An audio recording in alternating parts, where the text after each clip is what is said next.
സമർപ്പിച്ചുകൊണ്ട് പരിശുദ്ധാമ്മ രോഗികളുടെ ആശ്വാസവും സൗഖ്യദായകയുമാണ്. സൗഖ്യദായകയും ആശ്വാസപ്രദായകയുമായ പരിശുദ്ധാമ്മ വഴി എല്ലാ രോഗികളുടെയും സൗഖ്യത്തിനു വേണ്ടി പ്രാർത്ഥിക്കാം. രോഗികൾക്ക് ആശ്വാസവും വേദനിക്കുന്നവർക്ക് സാന്ത്വനവുമായ പരിശുദ്ധ മാതാവേ, അങ്ങയുടെ സഹായം തേടി വരുന്ന ഈ മക്കളെ ഉപേക്ഷിക്കരുതേ. അത്ഭുതകാശീർവനാഥയായ അമ്മയുടെ അതിശക്തമായ മധ്യസ്ഥതയാ രോഗികൾ സുഖം പ്രാപിക്കട്ടെ.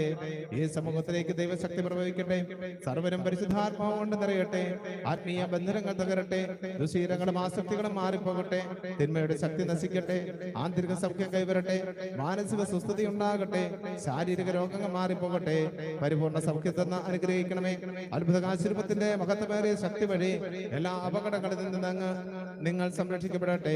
യേശുവിന്റെ സ്നേഹത്തിൽ നിങ്ങൾ അനുദിനം വളരട്ടെ. പിതാവും പുത്രനും പരിശുദ്ധാത്മാവുമായ ത്രിയേക ദൈവത്തിന്റെ ശക്തി നിങ്ങളിൽ നിറഞ്ഞു കവിയട്ടെ. പിതാവായ ദൈവത്തിന്റെ സ്നേഹം നിങ്ങളിൽ നിറയട്ടെ. രക്ഷകനാഥനുമായ യേശുക്രിസ്തുവിന്റെ കൃപയും ജീവനെ നിങ്ങളെ